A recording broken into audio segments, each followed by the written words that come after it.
tardes a todos y a todas. Hoy día les quiero invitar a una nueva versión de nuestro programa Sentir, Pensar y Actuar, acá en la Universidad Mayor. Mi nombre es María Patricia Astaburuaga, soy educadora de párvulos y actualmente, ya desde hace 9 años, soy la directora de la carrera de Pedagogía en Educación Parvularia de esta universidad. Esta tarde les voy a presentar a una educadora especial. Ella es Nayira Belmar Montano. Está acá con nosotros. Bienvenida, Nayira, educadora de párvulos y nada más y nada menos que la ganadora del Global Teacher Prize en su categoría Educación Parvularia. Un gusto tenerte, Nayira, con nosotros. Y me encantaría que pudiéramos conversar sobre tu historia, tus experiencias, tus pensamientos, porque sin duda una educadora con la pasión tuya, ¿no es cierto?, y con tus convicciones es todo un referente muy interesante para el resto de las educadoras y para las estudiantes y futuras educadoras de párvulos también. Así que vamos a partir, me gustaría que nos contaras un poquito sobre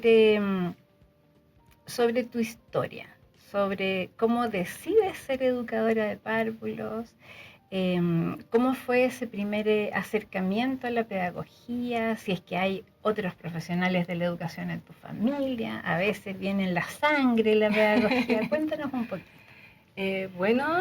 Muchas gracias, primero que todo, por la invitación para poder tener esta conversación que pueda nutrir y llegar a los corazones que tengan que llegar.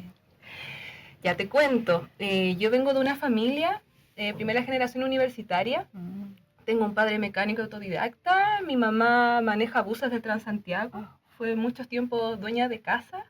Entonces fui yo quien por primera vez llegó al mundo académico universitario.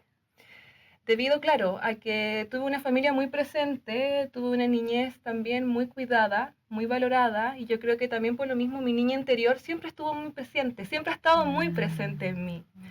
Y tenía una conexión muy especial con las niñezas pequeñas. Todo el mundo me decía, ¿cómo les entiendes? Yo tenía, no sé, 15 años, 14 años, pero si esto quiere, esto necesita, pero ¿cómo? Si no lo está hablando, yo le decía, no sé.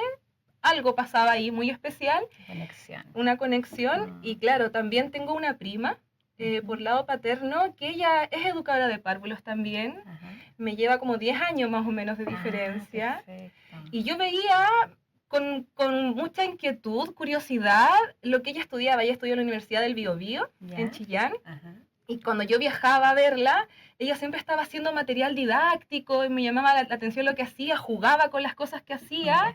Y ahí dije, claro, existe esta carrera.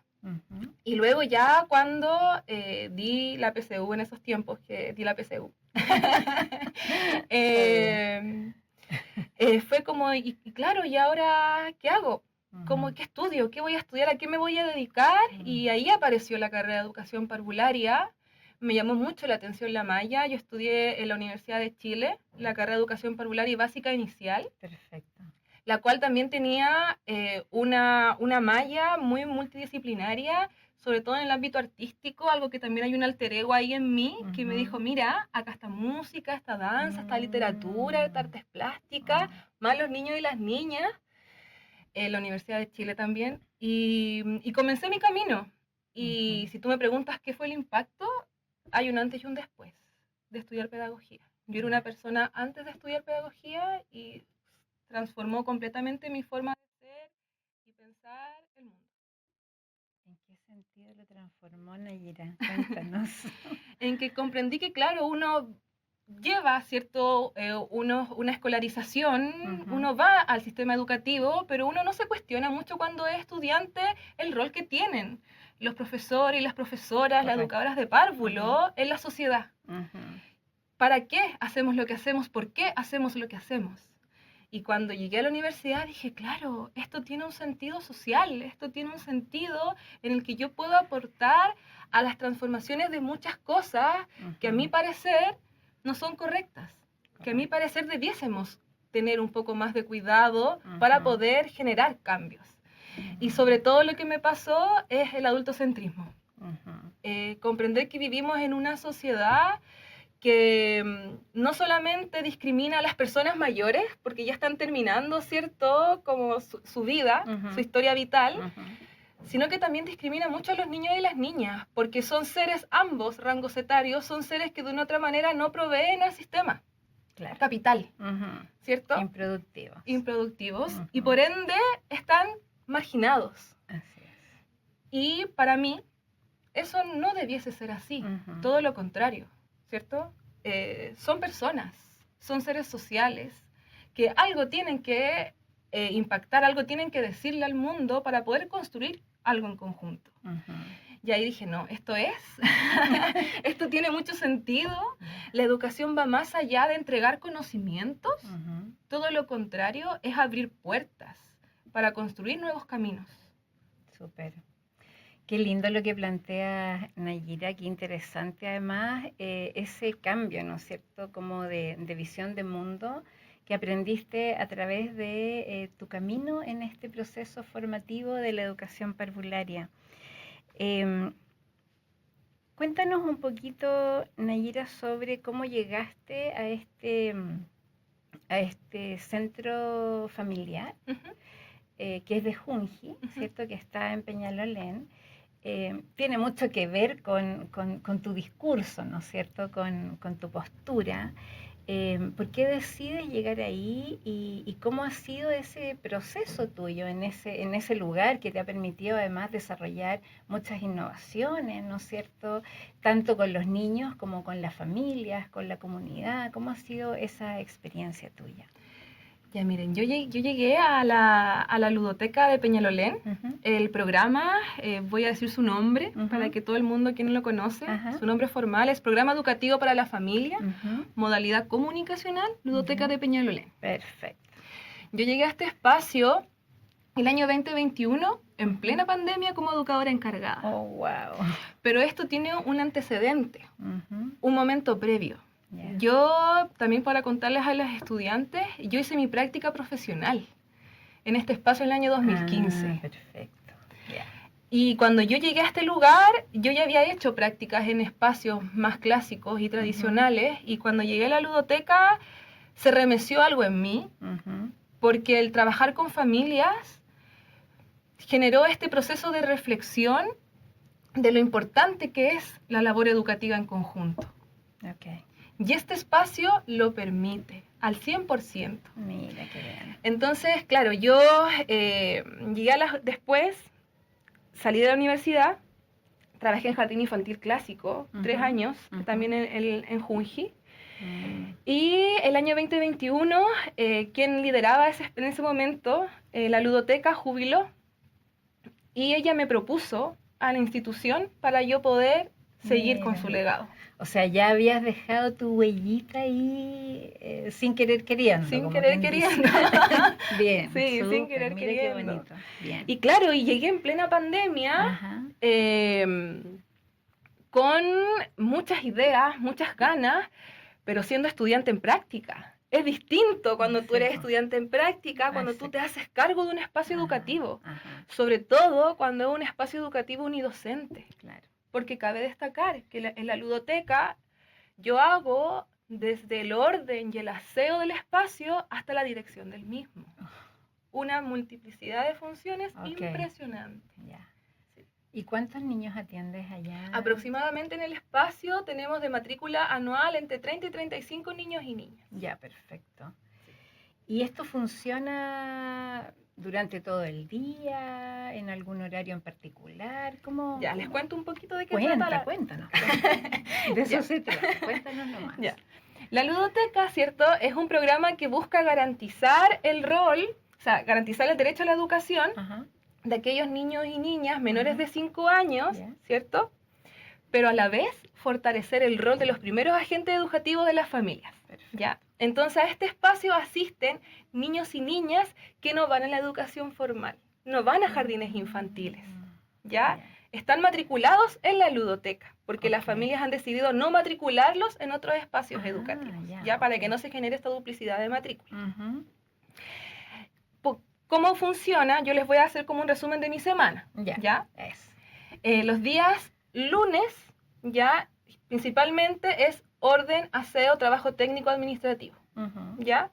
Los días martes, miércoles y jueves, ahí es donde las familias asisten junto a los niños y las niñas por una vez a la semana por 2 horas. Okay. Hay grupos de mañana y grupos de tarde. Sala cuna heterogénea y niveles medios heterogéneos. ¿Ya? Yeah. Y los días viernes ya es más trabajo en redes y trabajo más pedagógico. Perfecto. De planificación, de lo que vamos a Okay. hacer, de proyección, etcétera, etcétera. Mira. Estos grupos, claro, las familias deciden a qué grupo asistir, ¿cierto? Como yo les comentaba, de 10 a 12 o de 3 a 5 de la tarde. Pero a raíz de que las familias asisten solamente una vez a la semana, y por otros factores que quizás después la conversación se van a dar, nació esta inquietud de que me decían, Nayi, venir una vez a la semana es muy poco. Muchas personas que circundaban el territorio me decían, este espacio no lo conocía. ¿Cuánto tiempo lleva acá? Yo me llevo organizando 10 años, porque la biblioteca queda dentro de una junta de vecinos en Peñalolén. Es un espacio en donde existe una gran conglomeración de organizaciones sociales y actores y actrices sociales. Y a la vez, antiguos integrantes me decían, nosotros no queremos dejar de venir. Y ahí también creo una estrategia desde la innovación que tú me planteabas, que se llama Ludoteca Abierta. Que los días jueves, de 3 a 5, se abre el espacio a la comunidad y a todos los niños y niñas del territorio que quieran hacer uso de entendiendo que es público, entendiendo que les pertenece. Claro que sí. Mira qué lindo. Bueno, y también hemos sabido que existen ahora las salitas para las niñeces en las juntas de vecinos. ¿Tiene esto alguna relación también con la ludoteca o es un proyecto distinto que tú...? Ya, eso es otra cosa. Otro proyecto. Ese es otro proyecto, eso es algo que nace desde mi propio ser inquieto, desde mi propia realidad, como yo te manifestaba unidocente, en donde yo en un momento sentía que me estaba volviendo un poco loca, cabe destacar. Después de trabajar con equipos pedagógicos, tú tienes este factor relacional en donde tú te retroalimentas con tus colegas y Por cómo supuesto. lo hacemos y por qué lo hacemos y para qué lo estamos haciendo. Y cómo ¿cierto? nos colaboramos. Yo no tenía con quién hacerlo, Okay. con quién conversar.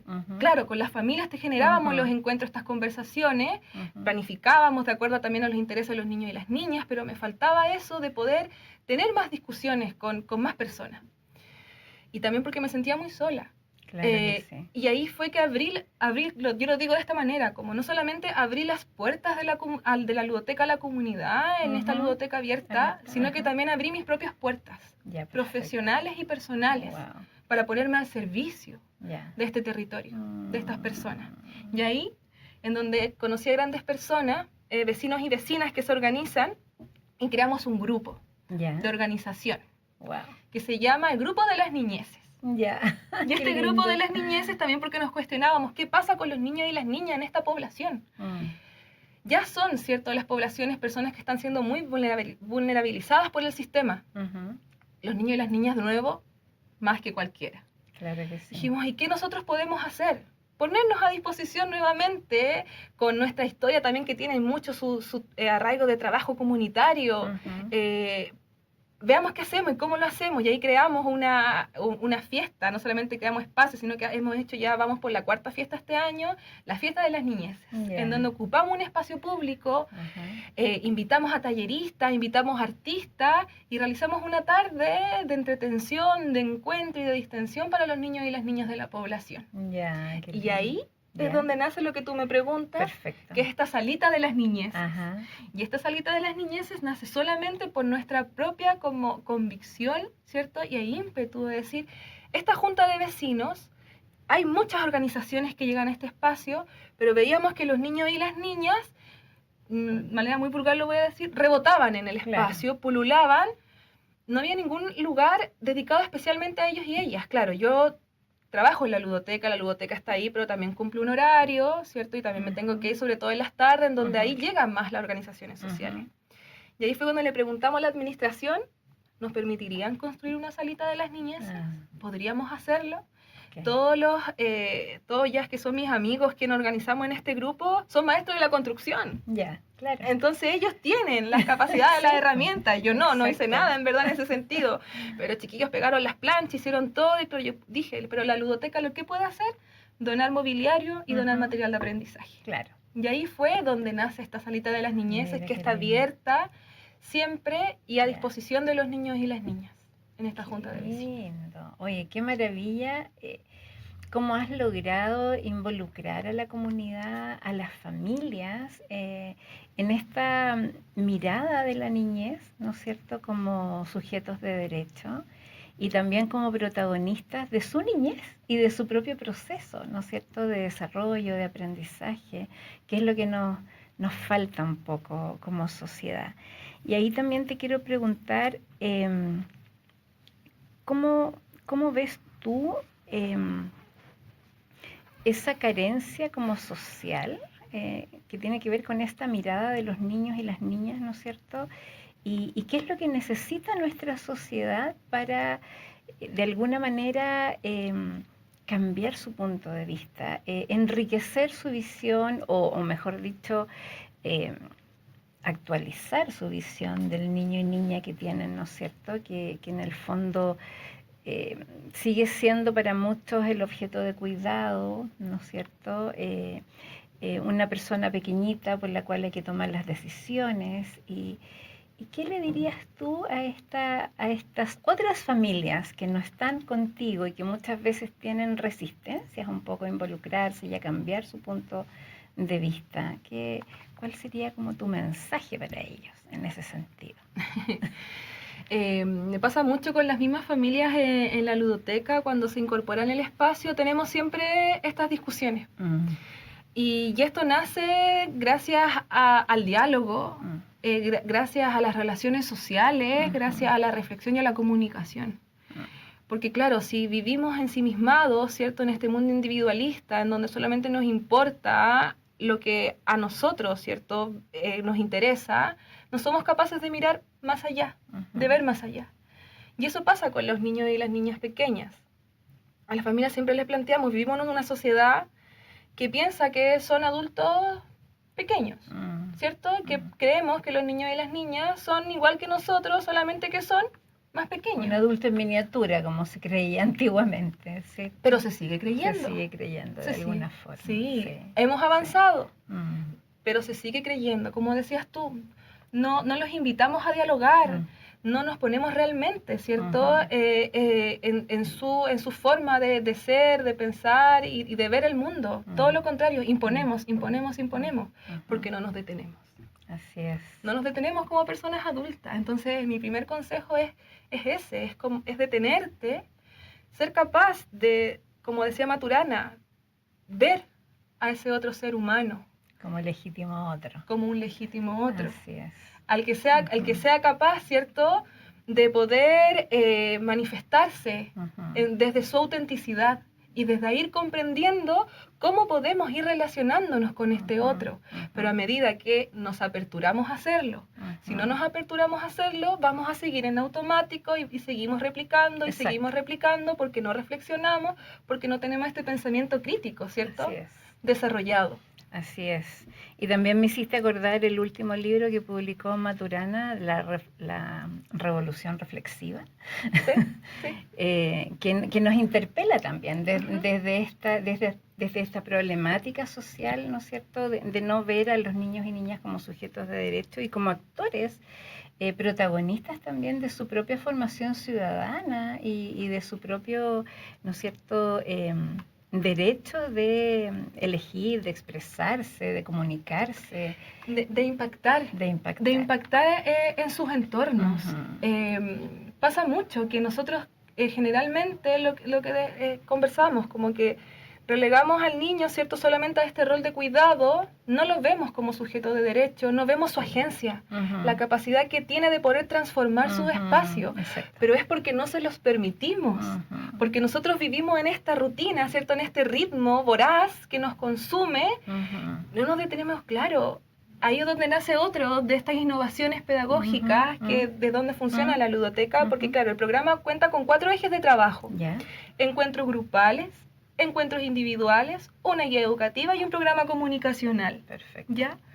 En este programa comunicacional, una de las propuestas que nosotros hicimos con el equipo de comunicaciones es crear un podcast que se llamaba Maestra Niñez, de ti aprendo. Ah, qué lindo. En donde invitábamos a las personas adultas, a la familia en este caso, a decir qué estamos aprendiendo nosotros y nosotras de los niños y las niñas frente a estas temáticas. La relación con el tiempo puede ser, la relación con los entornos natural, con los lenguajes artísticos, con el lenguaje en sí mismo, y las familias decían, claro, ellos nos están enseñando constantemente, sí, pero nosotros no somos capaces de darnos cuenta de eso, entonces tenemos que ser sensibles, ser esos seres adultos que se ponen a disposición del niño y la niña y se permiten también aprender de ellos para que exista esta bidireccionalidad, ¿cierto?, en la relación. Cosa más interesante y qué lindo escucharte. Ay, gracias. Nayira. Mencionaste que en tu proceso formativo te llamó mucho la atención que estaban presentes la música, las artes. Cuéntanos un poquito por tu experiencia, además de tus conocimientos. ¿Cuál es el rol y cómo impacta la música y las artes en el desarrollo y el aprendizaje de los niños y niñas? Para mí, también porque es uno de mis temas, citando a Maturana, para de manera decirlo muy profunda, está muy de la mano del desarrollo espiritual. De la música, el arte en general nos permite conectarnos con nosotros mismos y también con las otras personas, mediante la expresión de nuestro mundo interior. Y eso pasa principalmente desde mi perspectiva con la música, que es mi alter ego, como yo te comentaba. Yo vengo de una familia de músicos populares. Mi mamá toca la guitarra, canta desde que yo soy pequeña. Entonces yo crecí en este ambiente. Y eso a mí también me creó esta sensibilidad de poder conectar con algo que también pasa mucho, que tenemos en nuestra sociedad, que las emociones. El arte nos conecta, como yo te decía, con esta espiritualidad, con este ser humano, con esta cualidad humana profunda, y ahí también donde se expresan estas emociones. Entonces el arte va más allá del bagaje cultural, que también es muy importante, ¿cierto? Tener este capital cultural de conocer distintos estilos, distintos ritmos de música, pero principalmente es conectarnos con nosotros mismos y poder expresar lo que somos al mundo. Bien, súper. Y eso además considerando, por cierto, todo lo que hoy día emerge desde las neurociencias y que se sabe que tanto la música como las otras artes, ¿verdad? Desarrollan muchísimas otras habilidades también y emociones y otras dimensiones en el pensamiento ser humano. Matemático, es que muchas seres cosas. integrales, somos Muchas realmente cosas. seres integrales. Bueno, respecto del trabajo con las familias, ¿cuáles han sido las digamos, los facilitadores y las barreras que tú has ido descubriendo en este proceso? Ya llevas ahí 5 años. Este va a ser mi quinto año. Sí. Es un tiempo importante. Me imagino que ya tienes como bastantes elementos superados en relación como cuando llegaste, ¿no es cierto? ¿Cuáles crees tú que han sido tus principales facilitadores en ese sentido para poder abordar a la familia y llevarla a tu proyecto? ¿Y cuáles han sido las principales barreras o una que sea como más importante para ti? Ya, los principales facilitadores es principalmente el compromiso, porque si ellos no vieran el compromiso que yo tengo con ese espacio de que se aperture y que esté todas las semanas a su disposición, se genera esta impermanencia en la misma asistencia, porque una semana sí, otra semana no. Exacto. Entonces, es el hecho de estar comprometida con el rol de educadora, ¿cierto?, en ejercicio, y también de poder acompañarles en sus procesos de parentalidad. Claro que sí. Y también, en viceversa, el compromiso que yo observo que tienen estas familias, porque también pasa, son familias que rompen muchos esquemas, porque son familias más bien muy curiosas, familias muy, muy reflexivas, realmente muy comprometidas con lo que significa su rol. Entonces se genera, ¿cierto?, esta relación de que, claro, siempre manifestándosela. También es este otro facilitador de posicionarme desde una pedagogía comunitaria, desde una perspectiva humanizante, en donde aquí no existen jerarquías, donde aquí todos podemos aportar al espacio y podemos, ¿cierto?, generar realmente esta labor educativa en conjunta. Siempre les digo, claro, yo tengo los conocimientos técnicos pedagógicos, pero ustedes más que nadie conocen a sus hijos y a sus hijas. Exacto. Y así nos podemos ir complementando para ir potenciando todo aquello que veamos que quizás está débil en ellos o también sus propias fortalezas y trabajar en conjunto.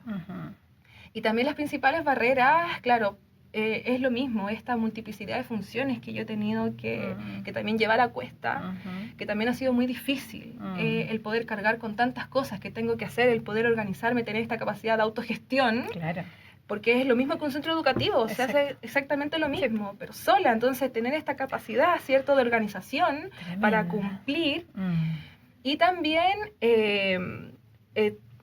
para mí me pasa mucho que el trabajo con las familias es también simplificar nuestro lenguaje.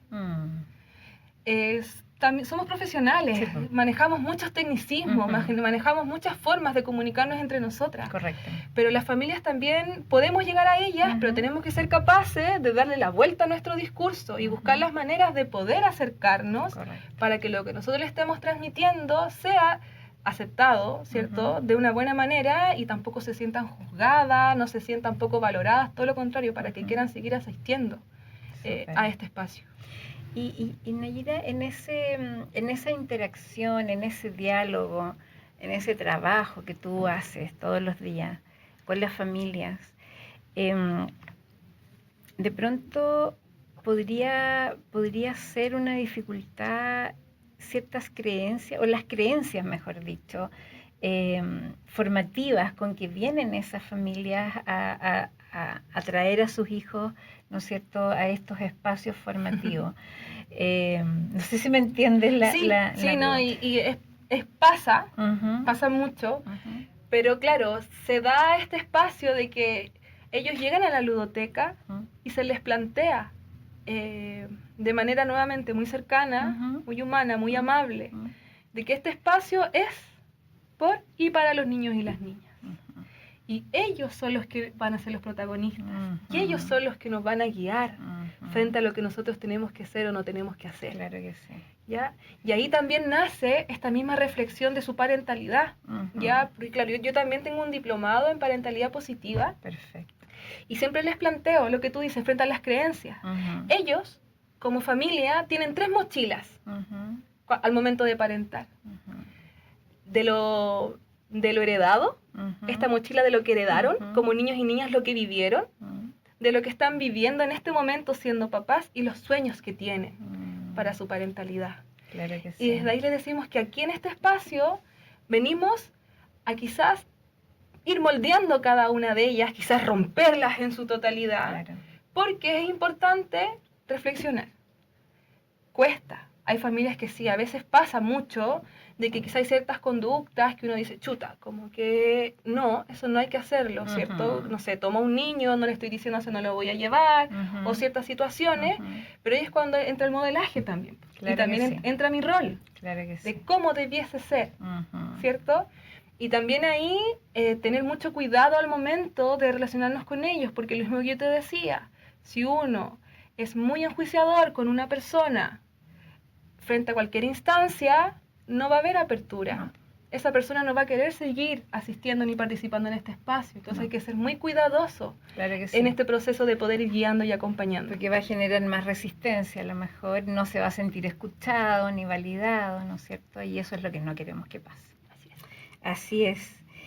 Bueno, cuéntanos, Nayira, un poquito cuáles son tus proyecciones a partir de ahora. ¿Qué te gustaría hacer, estudiar, desarrollar? ¿Con qué sueñas? Es una pregunta muy grande, muy importante. Sí. A mí me gustaría seguir formándome. Siento que tengo un bagaje, una experiencia ya práctica en mi quehacer profesional que me permite poder seguir adquiriendo nuevos conocimientos, porque ahí, claro, a mí me pasa mucho que para mí la academia es un sinsentido si no se nutre de la misma praxis. Así es. Entonces siento que ahora me puedo poner también nuevamente a disposición de este ser curioso que quiere seguir aprendiendo para poder seguir impactando, seguir siendo un agente de cambio. Bien. Quizás vamos a ver en qué otros espacios pueden ser, pero principalmente es intentar impactar en más niños y niñas. Yo decidí postular a este premio porque yo creo mucho en estos espacios comunitarios. Claro que creo mucho en estos espacios no formales de educación parvularia. Y siento que mi experiencia y la experiencia de mis otras colegas, ¿cierto?, a nivel nacional nos demuestran que es así. Y es importante que en este sentido el Estado de Chile, el Ministerio de Educación, también ponga ahora, gracias también a esta nueva ley de promulgación, ¿cierto?, de modernización de educación parvularia, está pasando. Se está generando un ruido de que estos espacios quizás no son igual que los jardines infantiles, pero sí garantizan el derecho a la educación. Entonces quizás, no sé, por ahí podría ser. Hay muchas cosas, en verdad. No tengo tampoco todo tan claro. Ha sido también todo demasiado intenso el último tiempo.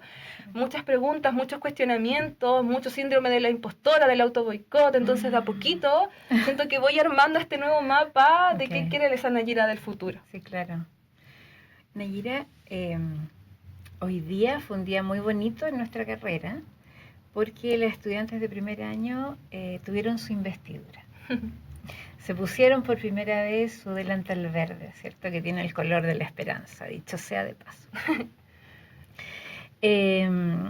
Entonces, un día que ha sido muy cargado de emociones, ¿no es cierto?, de símbolos, de significados, en fin, de proyectos y de visiones, tanto de ellas como nuestras.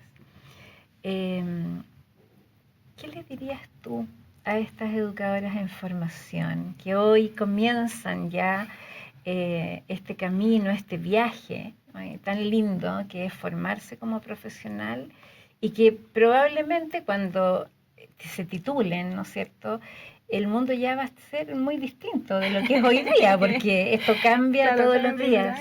Sí. Entonces, ¿qué podríamos decirles? ¿Cuál sería como tu mensaje, tú desde tu experiencia, desde tu postura? Yo hoy día tuve estudiantes en práctica que están en la ludoteca también, están en su 4º año de carrera y presentaron su proyecto de práctica. Y mientras discutíamos como las mismas facilidades, ¿cierto?, que había de poder realizarlo o no, en un momento ellas me dijeron, claro, es que como buenas estudiantes no dejamos de soñar. Dije, no, es que por favor no entiendan que cuando yo les decía las limitantes que podían tener, las estoy limitando a soñar. Todo lo contrario. Yo he permanecido en este espacio resistiendo 5 años porque no he dejado de soñar. No he dejado de soñar en estos otros mundos posibles, en estas garantías de derecho, sin perder esta esperanza de que podemos generar las transformaciones. Pero de la única manera que podemos ser es que seamos consecuentes con nosotras mismas constantemente. Yo creo que ese es el mensaje que yo les podría dejar a las chicas, que es difícil. Es difícil. Yo tampoco quiero pintar pajaritos en el aire, decir no, que todo es muy hermoso, que no, se van a encontrar con muchas dificultades en el camino, porque así es nuestra carrera. Así es. Es una carrera que está muy invisibilizada, muy poco reconocida. Pero también depende de que ellas tengan esta fortaleza, este ímpetu, esta ganas de transformar la sociedad para poder seguir soñando de que es posible. Muchas gracias, Nayira, maravilloso mensaje, sin duda. Nunca hay que dejar de soñar. No, jamás. ¿Cierto? Y debemos ser siempre coherentes con nuestras convicciones. Te agradezco muchísimo este tiempo, esta entrevista. Ha sido muy gentil de compartir tu experiencia con nosotros. Y hasta aquí entonces llega este programa. Muchas gracias. Muchas gracias. Gracias.